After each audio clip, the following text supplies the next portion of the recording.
తెలంగాణలో నామినేషన్ల జోరు కొనసాగుతోంది. ఈ నెల 25తో నామినేషన్ల గడువు ముగుస్తుండటంతో ప్రధాన పార్టీల నేతలు ముహూర్తాలు చూసుకుని నామినేషన్ల ప్రక్రియ స్పీడప్ చేస్తున్నారు. అధికార పక్ష కాంగ్రెస్ నేతలు జోరు పెంచారు. మల్కజ్గిరి కాంగ్రెస్ ఎంపీ అభ్యర్థిగా సునీత మహేందర్ రెడ్డి నామినేషన్ వేస్తున్నారు. సాయంత్రం మల్కజ్గిరి పార్లమెంట్ నియోజకవర్గంలో ఏర్పాటు చేసిన బహిరంగ సభలో సీఎం ప్రసంగిస్తారు.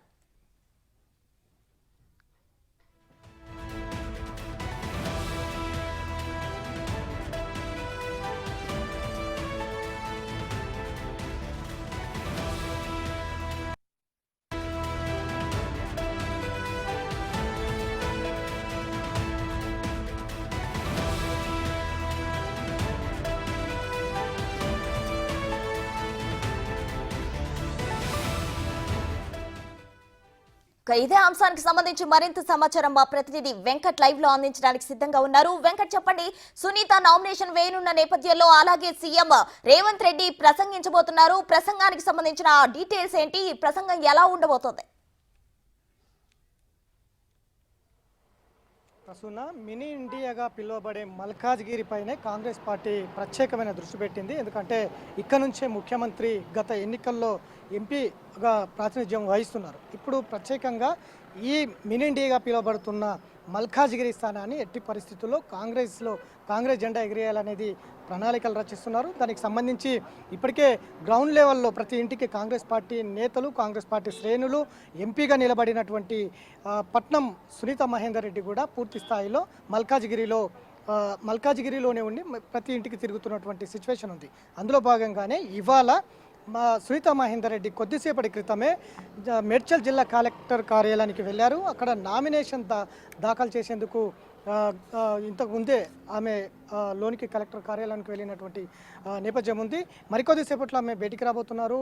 నామినేషన్ల కార్యక్రమం అనంతరం భారీ బహిరంగ సభ నిర్వహిస్తున్నారు. ఇక్కడ మేడ్చల్ ప్రజలను ఉద్దేశించి రేవంత్ రెడ్డి మాట్లాడబోతున్నారు. ఎందుకంటే దాదాపు 38 లక్షల మంది ఓటర్లు ఇక్కడ మల్కాజ్గిరి సెగ్మెంట్లో ఉన్నారు. దాదాపు 7 అసెంబ్లీ నియోజకవర్గాలు ఈ మల్కాజ్గిరి పార్లమెంట్ సెగ్మెంట్ కింద ఉన్నాయి. ఈ మొత్తం కూడా గత ఎన్నికల్లో దాదాపు 2009 ఏర్పడింది ఈ పార్లమెంట్ స్థానం. దాదాపు 2 సార్లు కూడా కాంగ్రెస్ ఇక్కడ ఎంపీగా ప్రాతినిధ్యం వహించింది. ఇప్పుడు కూడా మరొకసారి సిట్టింగ్ స్థానాన్ని సాధించుకునేందుకు కాంగ్రెస్ పార్టీ సమాయత్తమవుతుంది. ఇవాళ నామినేషన్ అనంతరం నేరుగా సభకు వెళ్ళిపోతారు. దాదాపు 4 గంటల ప్రాంతంలో రేవంత్ రెడ్డి సభకు రాబోతున్నారు. సభలో ముఖ్యంగా మల్కాజ్గిరి ప్రజలను ఉద్దేశించి మాట్లాడబోతున్నారు. 7 సెగ్మెంట్లు కూడా ఈ 7 సెగ్మెంట్ల ప్రజలు కూడా గత ఎన్నికల్లో రేవంత్ రెడ్డికి అత్యధికంగా ఓట్లు వేసి భారీ మెజారిటీతో ఇక్కడి ప్రజలు రేవంత్ రెడ్డికి పట్టం కట్టారు. మరొకసారి ఇదే స్థానం నుంచి పట్నం సునీత మహేందర్ రెడ్డిని ఇక్కడ గెలిపించేందుకైతే కాంగ్రెస్ పార్టీ ఇప్పటికే కసరత్తులు మొదలుపెట్టింది. ఈ 7 అసెంబ్లీ నియోజకవర్గంలో ప్రధానంగా ఒక్క ఎమ్మెల్యే స్థానం కూడా సాధించకపోయినప్పటికీ కాంగ్రెస్ పార్టీ మొత్తం పూర్తి స్థాయిలో గ్రౌండ్ లెవెల్లో ఇంటింటికి కాంగ్రెస్ జెండాను తీసుకెళ్తున్నారు. ప్రధానంగా ఈ 7 అసెంబ్లీ సెగ్మెంట్లకు సంబంధించి ఇప్పటికే కుత్బుల్లాపూర్కు సంబంధించి కూనం శ్రీశైలం గౌడ్ కాంగ్రెస్ పార్టీలో చేరారు.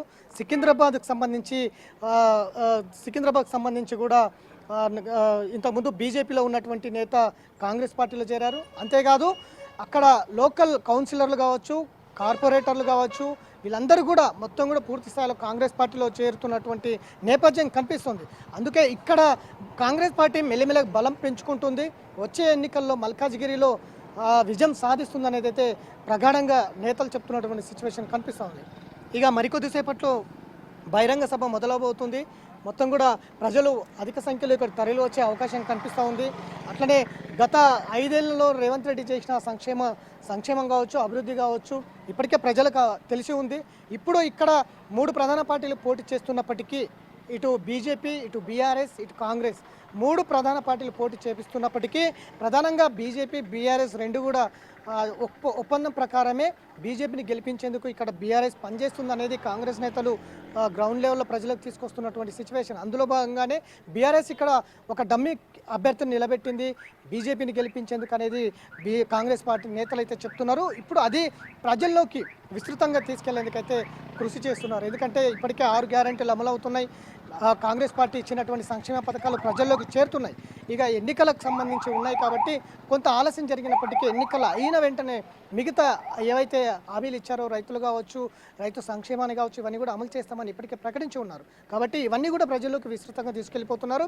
ఈ సెగ్మెంట్లలో 7 సెగ్మెంట్లలో కూడా పార్టీ ఇప్పటికే అన్ని అసెంబ్లీ సెగ్మెంట్లో ఉన్నటువంటి ఇంతకుముందు మనం చెప్పుకున్నట్టు సెకండ్ కేటగిరీకి సంబంధించిన నేతలు, అట్లనే కార్పొరేటర్లు, ఈ మున్సిపాలిటీలకు సంబంధించిన మేయర్లు, డిప్యూటీ మేయర్లు, కార్పొరేటర్ కౌన్సిల్ వీళ్ళందరూ కూడా ఇప్పుడు ఈ 7 అసెంబ్లీ సెగ్మెంట్లో మల్కాజ్గిరిలో ఉన్నటువంటి 7 అసెంబ్లీ నియోజకవర్గాలకు సంబంధించిన నేతలందరూ కూడా ఇప్పుడు కాంగ్రెస్ పార్టీకి వస్తుండడంతో స్థానికంగా కావచ్చు ఇటు మొత్తం పార్టీ బలోపేతం అవుతుంది. అదే ఇంకా కొన్ని రాబోయే రోజుల్లో కూడా ఇంకా అనేక మంది ఈ మల్కాజ్గిరిలో మొత్తం కూడా కాంగ్రెస్ పార్టీకి వచ్చే అవకాశాలు కనిపిస్తున్నాయి. ఒకవేళ అదే జరుగుతాయి కనుక స్థానికంగా పట్టు సాధిస్తుంది.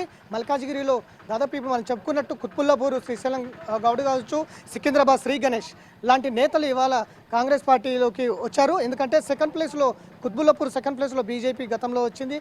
శ్రీ గణేష్ కాంగ్రెస్ పార్టీలోకి వచ్చారు. ఆయన కూడా సికింద్రాబాద్ గత అసెంబ్లీ ఎన్నికల్లో సెకండ్ ప్లేస్ వచ్చారు. ఇక మిగతా సెగ్మెంట్లకు సంబంధించిన కార్పొరేటర్లు ఇట్లాంటి నేతలందరూ కూడా లోకల్గా కాంగ్రెస్ పార్టీకి వస్తున్నారు. కాబట్టి కాంగ్రెస్ పార్టీకి ఇక్కడ బలం చేకూరుతుంది. వచ్చే ఎన్నికల్లో ఖచ్చితంగా మెజారిటీ ఓట్లు కాంగ్రెస్కు పడతాయి. పట్నం సునీత మహేందర్ రెడ్డి ఖచ్చితంగా ఈ స్థానం నుంచి గెలుపొందుతుంది అనేది అయితే కాంగ్రెస్ పార్టీ వర్గాలు చెప్తున్నాయి. అందులో భాగంగా ముఖ్యమంత్రి ప్రాతినిధ్యం వహిస్తున్నారు. ఈ సెగ్మెంట్ నుంచి ప్రత్యేకమైన దృష్టి పెట్టారు. కట్టి పరిస్థితుల్లో ఈ మల్కాజ్గిరి ఖచ్చితంగా కాంగ్రెస్ కైవసం చేసుకునే విధంగా ఇప్పటికే పార్టీ శ్రేణులు ఉన్నారు. ఇక్కడ మల్కాజ్గిరికి తుమ్మల నాగేశ్వరరావు ఇన్ఛార్జిగా ఉన్నారు.